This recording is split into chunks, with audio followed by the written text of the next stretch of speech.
ज्ञानवापी मस्जिद वजूखाने को लेकर सुप्रीम कोर्ट में शुक्रवार को बड़ी सुनवाई की बातचीत है। सुप्रीम कोर्ट ने हिंदू और मुस्लिम दोनों पक्षकारों को आपस में बैठकर वजूखाने के मुद्दे पर एक राय बनाने को कहा था। कोर्ट ने वजूखाने की व्यवस्था से संबंधित याचिका को स्वीकार करते हुए इस पर शुक्रवार को सुनवाई का आदेश दिया था।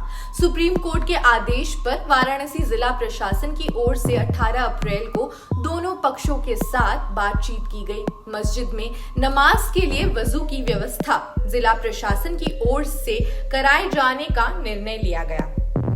ज्ञानवापी मस्जिद प्रबंधन कमेटी अंजुमन इंतजामिया मसाजिद की अपील के बाद कोर्ट का आदेश आया था।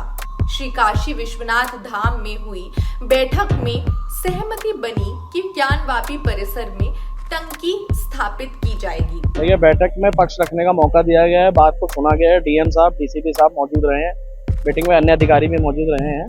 तो राखी सिंह की तरफ से मैंने पक्ष रखा है। मैंने क्लियर किया है कि वजू खाने को लेकर के जो बातें बनाई जा रही हैं या आज उठाई जा रही है, ये क्लियरली केस को फ्रस्ट्रेट करने का एक प्रयास है, उससे ज़्यादा कुछ नहीं है। रही बात वजू खाने की और टॉयलेट अरेंजमेंट की, तो वो 4 नंबर से कम 100 मीटर के डिस्टेंस पे आप कर सकते हैं, उससे किसी को परेशानी नहीं होगी। और हालांकि जो बात की जा रही है वो कहीं से इस्लामिक लॉ को भी हिंडर कर रही है। मैंने बोला है कि इस्लामिक लॉ भी इसको अलाउ नहीं करता है ऐसे को, तो इसको 100 मीटर दूर रखा जाए। परिसर से कम 100 मीटर की दूरी पे किसी भी तरह का अरेंजमेंट यदि आवश्यक है और बिना उसके नहीं बात बन रही है, सुप्रीम कोर्ट का आदेश है, तो माननीय सर्वोच्च न्यायालय के आदेश में 100 मीटर के या 200 मीटर के डिस्टेंस पे इस तरह का कोई भी अरेंजमेंट परिसर से कंप्लीटली बाहर किया जाए।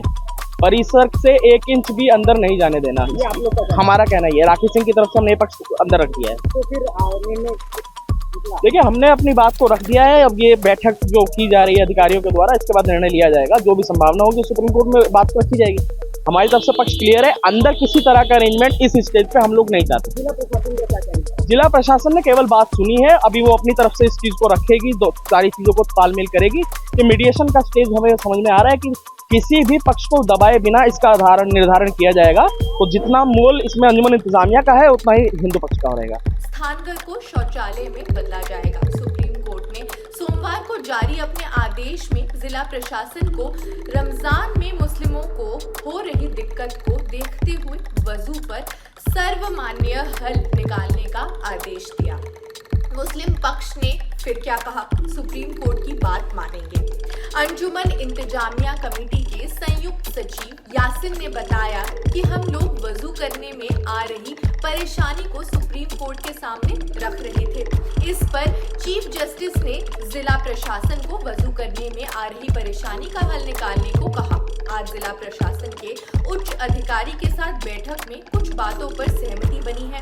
अब सुप्रीम कोर्ट के निर्देश पर जो व्यवस्था बनाई जाएगी, हम उस व्यवस्था के साथ सहमत रहेंगे। सुप्रीम कोर्ट के आदेश पर ही बंद है वजूखाना। ज्ञानवापी परिसर के सर्वे के दौरान वजूखाने में फवारा नुमा एक आकृति मिली थी, जिसे हिंदू पक्षकारों ने शिवलिंग बताया था। इस दावे के आधार पर सुप्रीम कोर्ट से वजूखाने के परिसर को सील करने संबंधी आदेश पारित करवाया गया।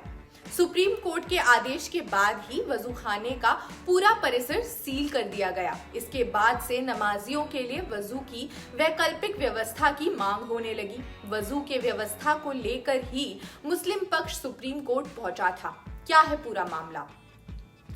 16 मई 2022 को सर्वे में ज्ञानवापी परिसर के वजूखाने में कथित तौर पर एक शिवलिंग जैसी आकृति मिलने के बाद कोर्ट के आदेश पर सील कर दिया गया।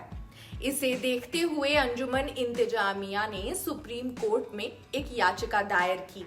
याचिका में कहा गया कि नमाजियों को वजू करने में दिक्कत हो रही है, उनके वजू की अलग व्यवस्था का आदेश दिया जाए।